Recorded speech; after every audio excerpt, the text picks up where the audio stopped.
Selamat pagi, selamat bertemu kembali dengan saya Wahyu Adiwijaya dalam channel saya IGN Wahyu Awi.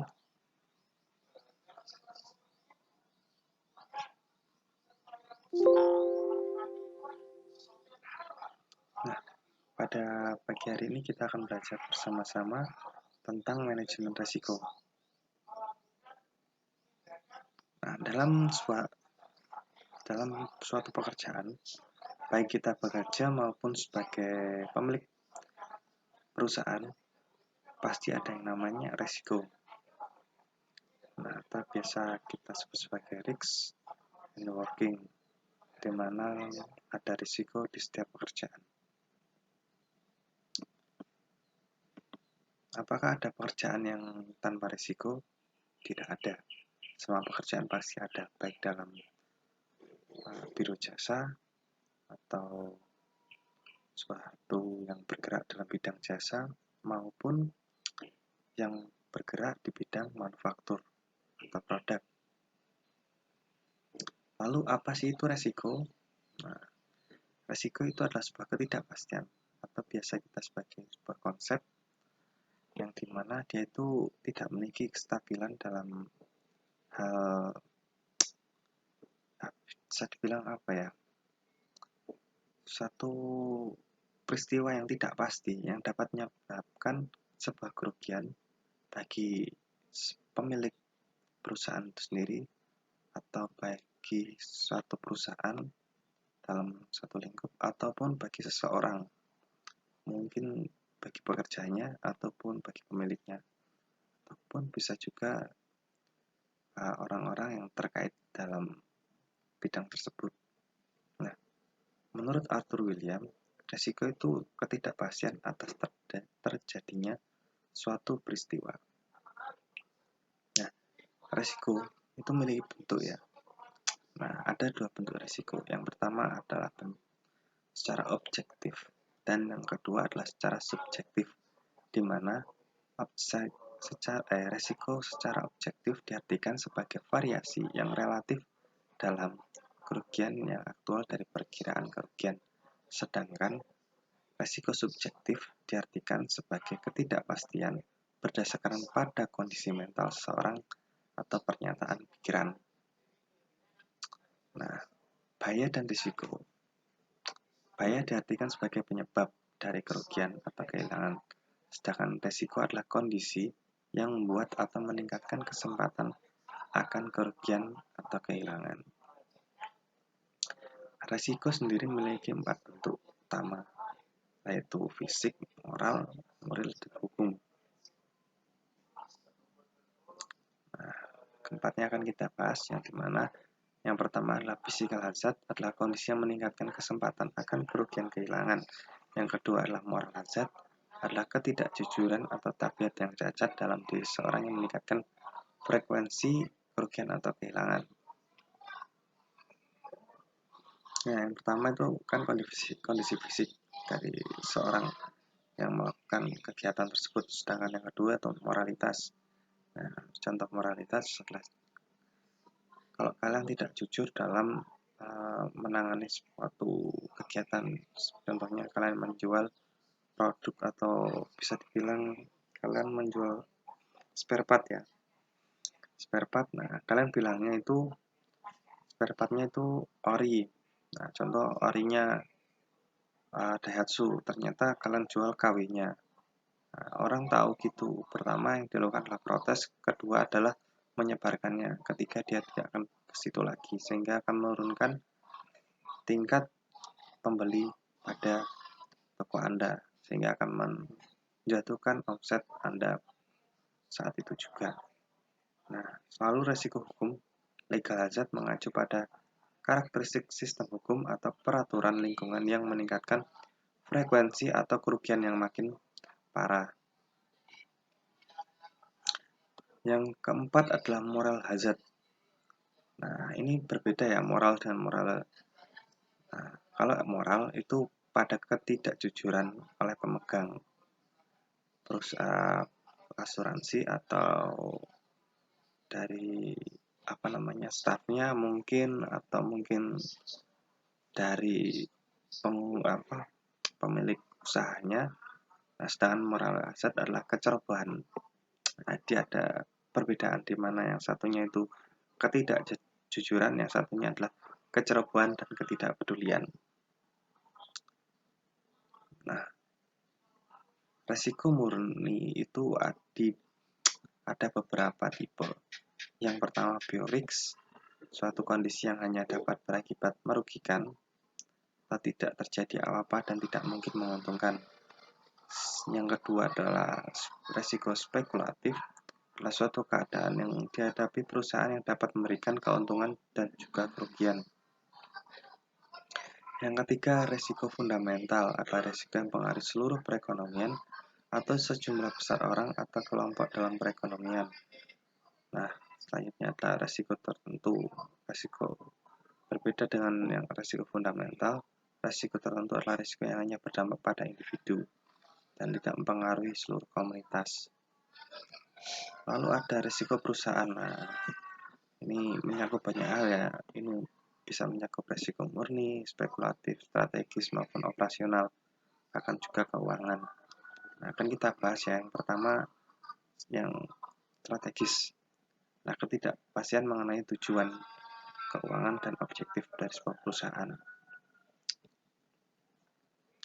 Lalu ada risiko operasional yang misalnya sebuah bank menawarkan layanan perbankan online akan mengalami kerugian jika hacker bisa menembus data komputer bank. Nah, itu operasionalnya.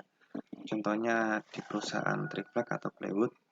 Nah, risiko operasional itu jika tiba-tiba terjadi mogok dari forklift, di mana forklift itu tidak akan dapat memindahkan triplek yang setengah jadi ke tempat pengopresan.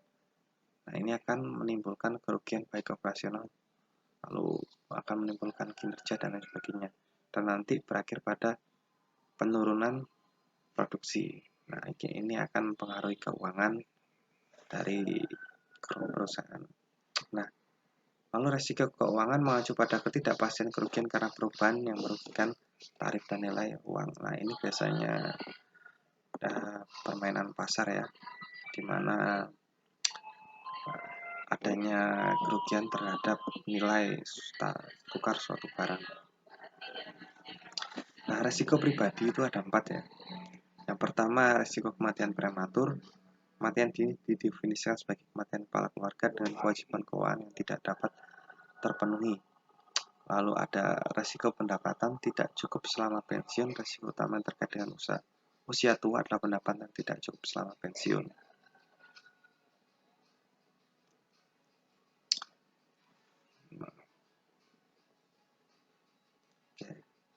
Lalu ada resiko kesehatan yang buruk. Nah, resiko kesehatan buruk ini sederhananya gini aja daripada baca banyak-banyak.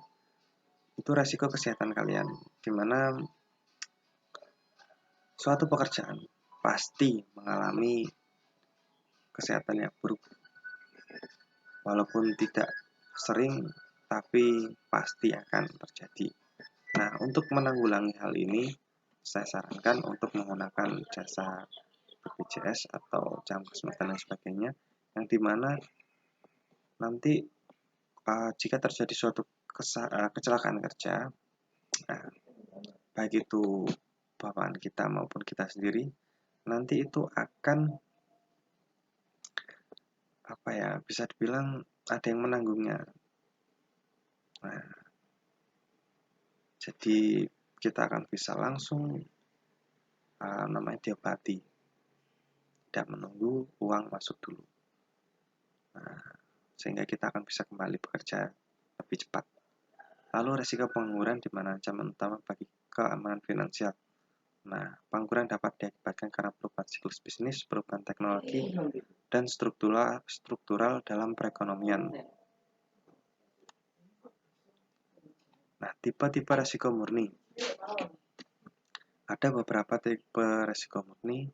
Yang pertama, resiko pribadi, yaitu resiko yang dapat secara langsung mempengaruhi suatu individu, yang dapat mengakibatkan kemungkinan kerugian atau pengurangan pendapatan yang diperoleh biaya ekstra dan penipisan aset keuangan. Ada 4 resiko utama pribadi ya. Yang pertama adalah kematian dini, pendapatan tidak cukup selama pensiun, kesehatan yang buruk, dan pengangguran. Seperti saya bahas tadi. Nah, lalu selanjutnya ada resiko murni properti yang meliputi kerugian langsung, kerugian tidak langsung, dan resiko pertanggungjawaban. Nah, di mana kerugian tidak langsung adalah finansial yang disebabkan oleh kerusakan fisik, kerusakan pencurian properti. Yang tidak langsung adalah kerugian keuangan tidak langsung dari terjadinya kerusakan fisik langsung. Dan resiko pertanggungjawaban di mana kita itu melakukan hal-hal buruk atau perusakan properti orang lain sehingga kita harus mempertanggungjawabkan secara hukum atau secara legal seperti menggantinya atau dan lain sebagainya.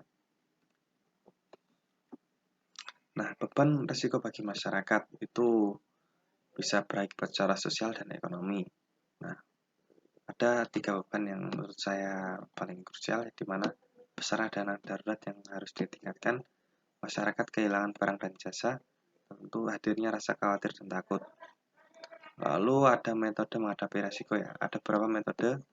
Yang pertama adalah penghindaran, kontrol kerugian, hak kepemilikan, transfer asuransi, dan asuransi. Nah, lalu ada definisi dari risk management atau manajemen risiko. Nah, jika dijabarkan akan sebagai berikut. Pertama, ongoing proses. Risk management dilaksanakan secara terus-menerus dan dimonitor secara berkala. Lalu efektif people, di mana manajemen ditentukan oleh pihak-pihak yang berada di lingkungan organisasi. Lalu upline and strategy setting. Nah, di sini adalah perumusan atau tujuan atau strategi sebuah perusahaan itu disetting atau dirumuskan sehingga tidak melambiar kayak gitu, sehingga akan meminimalisir risiko. Lalu ada applied cross enterprise, di mana berdasarkan risk management diaplikasikan dalam kegiatan operasional dan mencakup seluruh bagian unit pada organisasi. Ada designated to identify potential event. Risk management mengidentifikasi kejadian atau keadaan yang secara pribadi menyebabkan terganggunya pencapaian tujuan organisasi. Profit reasonable assurance, risiko yang dikelola dengan tepat dan wajar akan menyediakan jaminan bahwa kegiatan dan pelayanan oleh organisasi dapat berlangsung secara optimal. Lalu ada risk management diharapkan dapat menjadi pedoman bagi organisasi dalam mencapai tujuan Geared to achieve objective. Nah, untuk tabel dari paradigma manajemen risiko, yang kiri adalah pandangan lama, semakin tinggi risiko, semakin tinggi tingkat keuntungan. Sedangkan pandangan baru adalah risiko harus dikelola untuk meningkatkan keuntungan. Oke. Manajemen risiko itu ada 4 ya. Ada access risk, control risk, review control, dan identity risk. Nah, apa saja itu? Kita bahas ya. Mengidentifikasi ledakan kerugian, lalu menganalisa ledakan kerugian, memilih teknik yang tepat untuk mengatasi ledakan kerugian, dan terakhir melaksanakan dan memonitor program manajemen risiko. Nah, pengendalian risiko, teknik pengendalian risiko utama meliputi penghindaran, pencegahan kerugian, penurunan kerugian. Nah, untuk penghindaran berarti meledakan kerugian tertentu yang tidak pernah terjadi atau suatu ledakan kerugian yang ada yang diabaikan. Lalu pencegahan kerugian, mencegah kerugian maksudnya untuk mengukur frekuensi kerugian yang biasa terjadi. Lalu terakhir adalah dengan penurunan kerugian. Penurunan kerugian berarti ukuran yang menurunkan keparahan dari suatu kerugian setelah hal tersebut terjadi. Nah, lalu ada pendanaan risiko meliputi retensi, transfer non asuransi, dan asuransi komersial. Retensi berarti bahwa perusahaan tetap menguasai sebagian atau semua kehilangan yang ditimbulkan dari kerugian yang dialami. Lalu DNA adalah metode selain asuransi yang dimana risiko murni dan konsekuensi keuangan potensial ditransfer ke pihak lain. Dan yang terakhir adalah asuransi komersial, tepat untuk ledakan kerugian yang punya kemungkinan kerugian rendah tapi tingkat keparahannya tinggi. Proses manajemen risiko. Prosesnya yang pertama adalah lingkungan internal. Komponen ini berkaitan dengan lingkungan di mana perusahaan berada dan beroperasi. Cakupannya adalah risk management filosofi, kultur manajemen tentang risiko, integritas, risk perspektif terhadap risiko, risk appetite, selera atau penerimaan terhadap risiko, ethical value, nilai moral, struktur organisasi, dan pendelegasian wewenang. Lalu ada penentuan tujuan, objective setting.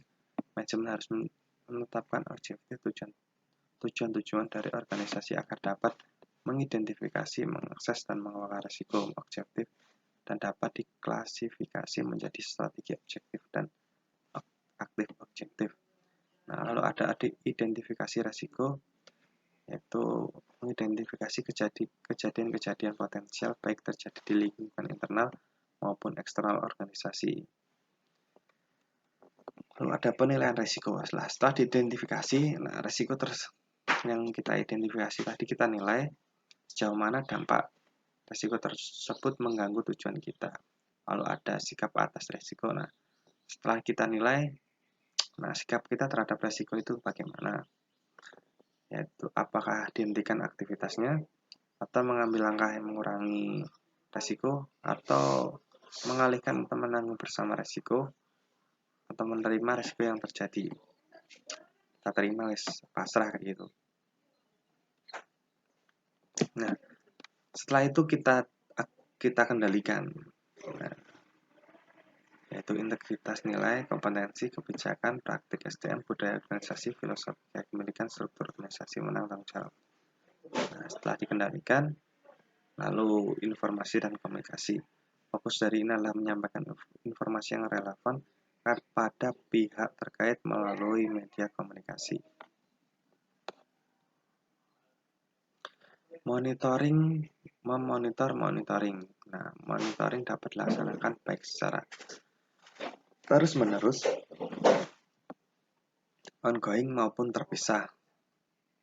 Nah, monitoring terpisah biasanya dapat dilakukan untuk menugaskan tertentu.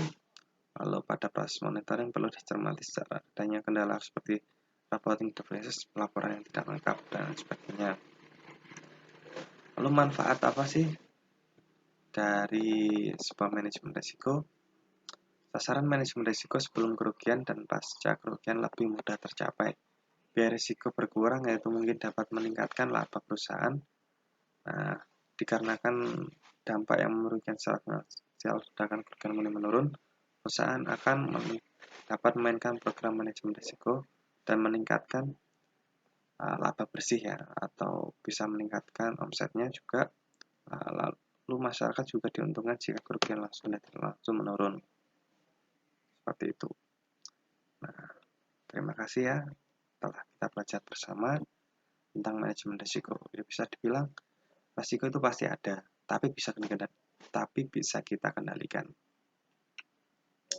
Beberapa risiko itu mungkin terjadi secara langsung ya, tapi bukan berarti kita tidak mampu untuk mengatasinya.